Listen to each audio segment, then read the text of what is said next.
الشیطان اللعین الرجیم بسم اللہ الرحمن الرحیم۔ سورہ توحید پڑھنے کا کتنا ثواب ہے۔ محترم سامعین، یہ ایک بہت بڑا سورہ قرآن کریم میں جس میں اللہ کی توحید کو بیان کیا گیا۔ جس وقت مشرکین نے پیغمبر اکرم صلی اللہ علیہ وآلہ وسلم سے کہا آ کر کہ آپ اپنے اللہ کا حسب و نسب بیان کریں، اپنے خدا کا شجرہ بیان کریں کہ خداوند عالم کا شجرہ کیا ہے، تو حضرت ارشاد فرمایا بسم اللہ الرحمن الرحیم قل هو اللہ احد، میرا پروردگار یکتا ہے، اللہ الصمد، وہ بے نیاز ہے، لم یلد ولم یولد، وہ نہ کسی کا باپ ہے نہ کسی کا بیٹا ہے، ولم یکن لہ کفوا احد، اور اس کا کوئی ہمسر نہیں ہے۔ یہ اتنی عظمت والی صورت ہے کہ ایک دفعہ حضرت امیر المومنین علی ابن ابی طالب علیہ السلام ایک جنگ پر تشریف لے گئے جس کو سریہ کہا جاتا ہے۔ غالباً اس سریہ کا نام ہی جنگ ذات السلاسل ہے، یعنی سریہ اس کو کہتے ہیں کہ جس میں حضور سرور کائنات بنفس نفسی تشریف نہ لے جائیں لیکن حضرت کے حکم سے جنگ لڑی جائے، اس کو سریہ کہتے ہیں۔ حضرت علی علیہ السلام کو سالار لشکر بنا کر حضرت نے بھیجا۔ جب واپس آیا یہ لشکر فاتح ہو کر تو لشکر والوں سے پوچھا کہ علی نے تمہارے ساتھ کیسا سلوک کیا، تو سب نے مولا کی تعریفیں شروع کر دی، اور ایک آدمی نے کہا کہ ایک عجیب بات دیکھی ہے کہ جب بھی علی نے نماز پڑھائی ہے تو دونوں رکعتوں میں سورہ توحید ہی پڑھتے تھے۔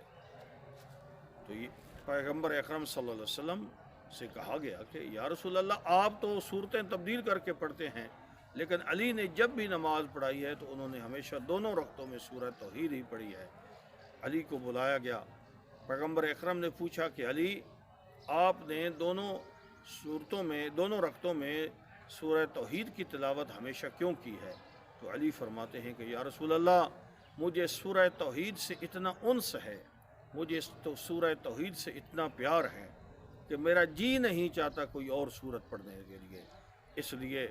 مومنین کرام دیکھنا چاہیے کہ علی کو ذکر توحید سے کتنا انس ہے کہ علی نماز میں بھی، حالانکہ پورا قرآن ہے اور علی حافظ قرآن ہے،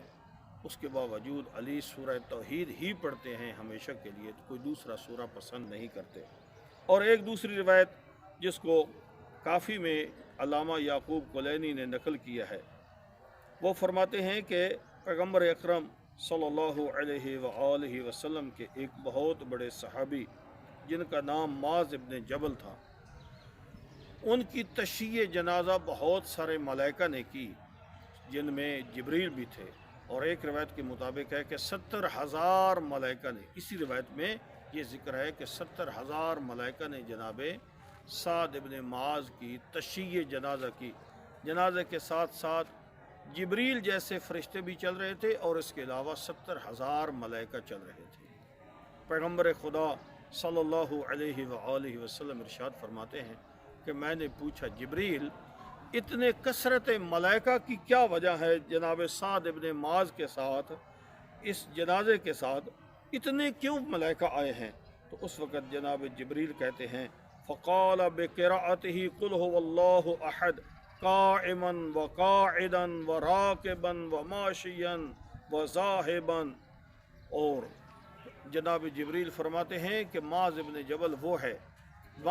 سعد ابن معاذ وہ صحابی ہے کہ جو اٹھتے بیٹھتے سوتے جاگتے چلتے پھرتے سوار ہوتے پیدل چلتے ہمیشہ سورہ توحید کی تلاوت کرتے تھے، اور اس سورہ توحید کی تلاوت کرنے کا آج ان کو اجر اتنا ملا ہے کہ آج 70,000 ملائکہ نے ان کی تشییع نماز جنازہ کی ہے۔ یعنی حضرت سعد ابن معاذ کی جنازے کے ساتھ 70,000 ملائکہ چلنے کا صرف مقصد یہ تھا کہ حضرت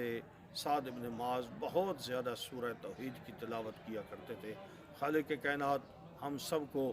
اس عظیم سورہ کے راز کو سمجھنے کی توفیق عطا فرمائے اور ہمیشہ ذکر توحید بیان کرنے کی توفیق عطا